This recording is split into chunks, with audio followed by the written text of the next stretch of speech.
नमस्कार दोस्तों, welcome to our YouTube channel Ishwara mystery.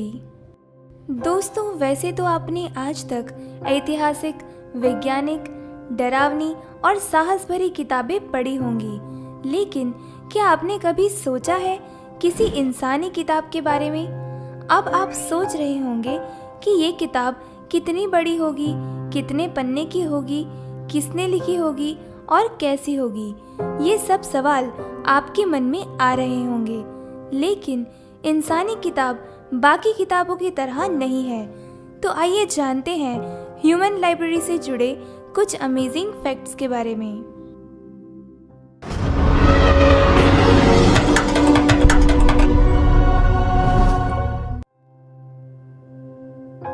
Human library की कहानी कुछ इस तरह से है कि यहाँ एक इंसानी किताब यानी कि एक जीता जागता आदमी जो खुद के साथ हुए घटना के अनुभव दूसरे लोगों को बताता है और उन्हें सकारात्मक रूप से प्रेरित करता है।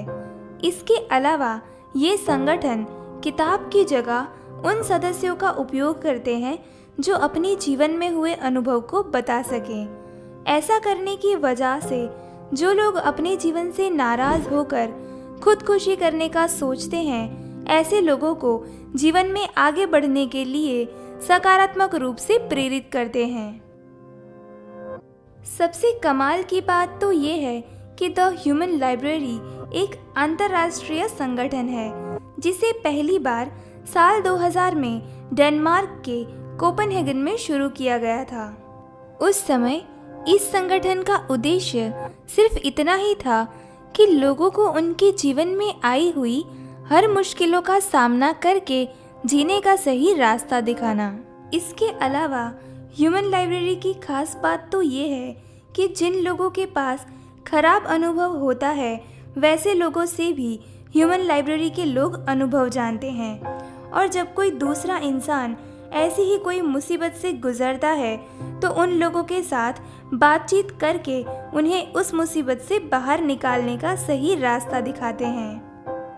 यानी कि ह्यूमन लाइब्रेरी के लोग अपने साथ अच्छे और बुरे दोनों तरह की मुसीबत का अनुभव रखते हैं, जिसकी वजह से सवाल पूछने वाले सदस्य को अच्छी राय मिलती है। वहीं आज के दिन में ऐसी ह्यूमन लाइब्रेरी 80 से भी ज्यादा देशों में सक्रिय है।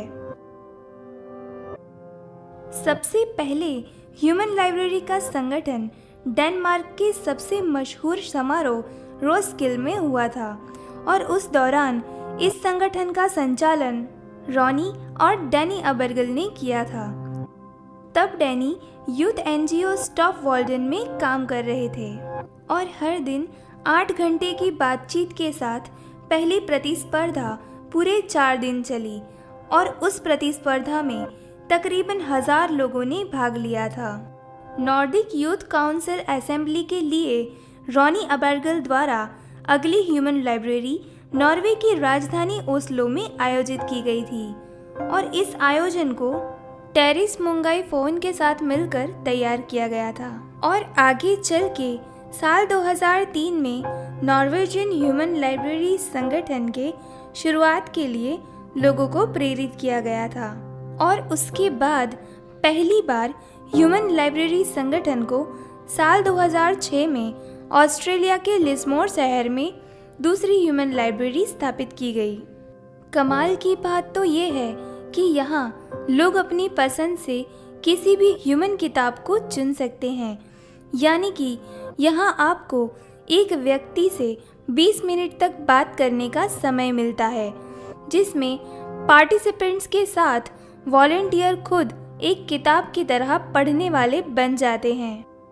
अब आप लोगों के मन में ये सवाल आया होगा कि इंसानी किताब बनने के लिए बहुत ज़्यादा योग्यता चाहिए होगी, लेकिन मैं आपको बता दूं कि यहाँ आप में से कोई भी इंसानी किताब बन सकता है बिना किसी योग्यता के। अगर हम दूसरे इंसान से कुछ सीख लेते हैं तो सरलता से अपनी परेशानी और मुसीबत को सुलझा लेते हैं, क्योंकि ये एक ऐसी प्रतियोगिता है जिसमें अपने जीवन से जुड़े कठिन सवाल पूछे जाने की उम्मीद की जाती है। और जवाब के तौर पर सामने वाले इंसान की प्रशंसा की जाती है। अगर हम अनुभव की बात करें तो आपको किसी भी परेशानी से गुजरने का अनुभव होना ज़रूरी है। जिन लोगों को रुचि होती है किसी और के जीवन के संघर्ष के बारे में जानने के लिए, वो लोग लाइब्रेरी में जाके इंसानी किताब के साथ बातचीत कर सकते हैं, क्योंकि दुनिया में बहुत सारे लोग हैं जो अपने जीवन में खुद को अकेला महसूस करते हैं। वो लोग अपना समय बिताने के लिए ह्यूमन लाइब्रेरी के साथ जुड़ सकते हैं।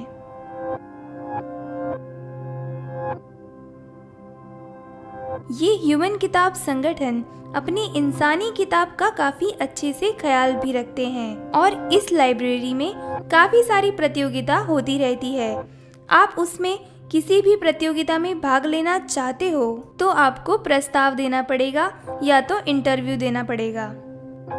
तो दोस्तों, क्या आप ह्यूमन लाइब्रेरी का हिस्सा बनना चाहते हो? प्लीज़ हमें कमेंट करके ज़रूर बताएं। तो ये थी कुछ बातें ह्यूमन लाइब्रेरी के बारे में। और दोस्तों, यहाँ हम आपके लिए ऐसी ही रहस्यों से भरी वीडियो लाते रहते हैं। तो इस वीडियो को लाइक करके फटाफट से हमारे चैनल को सब्सक्राइब करके बेल आइकन को ऑन कर लें। और आपको ये वीडियो कैसा लगा हमें कमेंट करके ज़रूर बताएं। हमें इंतज़ार रहेगा आपके फीडबैक का।